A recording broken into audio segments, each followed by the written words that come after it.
A common trope in shonen manga and associated mediums is some sort of clearly outlined power system to give characters funny powers. Quirks, devil fruits, what I think the main expansions in Jujutsu Kaisen are, that kind of thing. By far one of the most well-known examples is stands, which are notable not only for being cool, but also their incredibly esoteric naming scheme.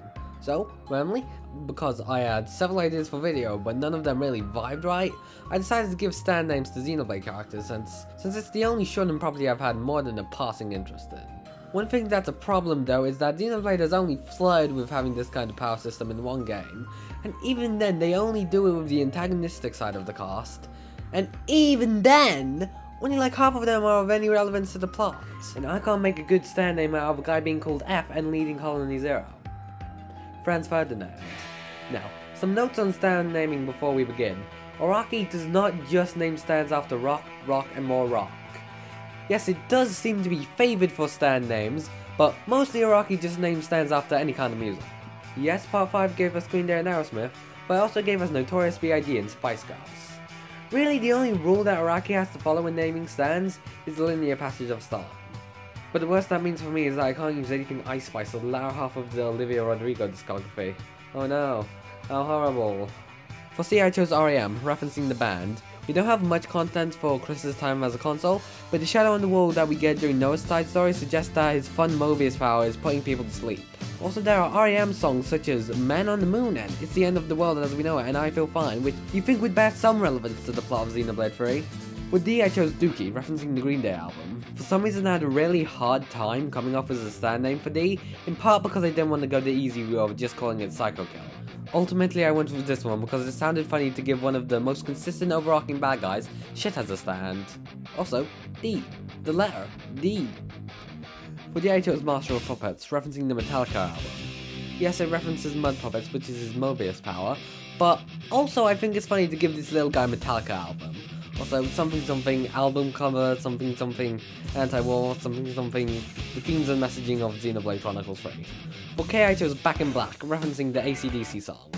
I don't really like AC/DC since they sound generic, and K is often considered the most generic of the Moebius among the story-relevant ones. Also, Moebius are dead people, that is also important.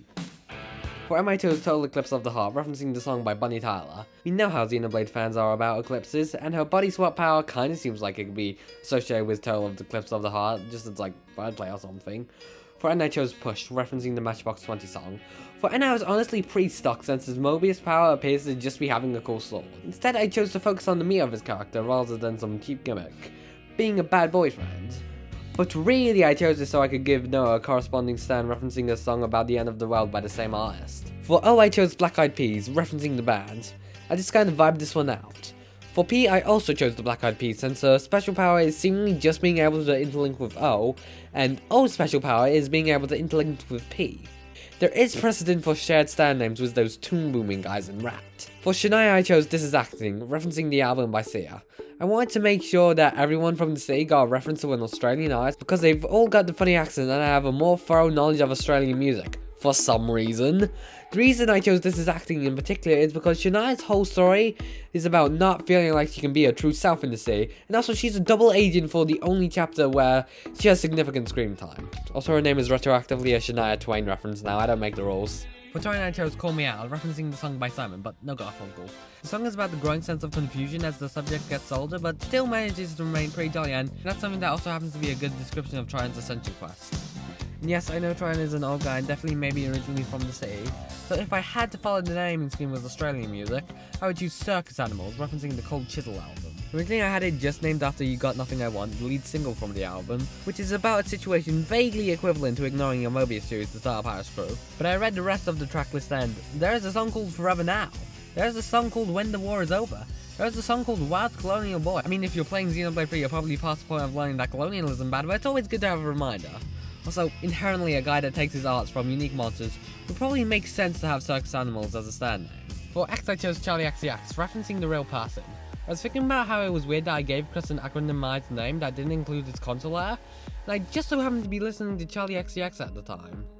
For Y, I chose Coldplay, referencing the band. 1. Y is first met in Upper Etia, the game's resident cold region.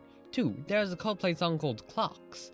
3. There is a Coldplay song called The Scientist. 4. Chris Martin's wife is 13 years younger than him. Due to me, Abby, I can legally count this as an extra reason for the star name. For Z, I chose Everlong, referencing the song by Foo Fighters. Obviously, Z had to have something, nay, Z-thing endless now, eh? And I chose Everlong for that, since it is immensely popular and it's called Everlong, it's hard to go up from there. Anyway, I noticed that this video was 317 seconds long, which is not only appallingly inexact in terms of being an approximation of pi, or I guess 100 pi, but just like short. So here's idea for Bites to Dust-esque upgrades that X, Y, and Z could get during the final boss fight. Charlie XCX. How I'm feeling now? Because Moebius are collective unconscious and other young dads, and I think you're at least slightly closer to fighting the amalgam of humanity's fear of the future, and not just some guy put in charge of making that future not happen during the final boss. Coldplay, Clocks, because I was not going to snub my man Clocks like that. These days Everlong, because take a look at the Genius page for these days and you'll find it's got some pretty Xenoblade 3 lyrics. Also, I switched it around because Everlong to these days is a pretty serious downgrade, and because it'd be weird to spring these days on people now.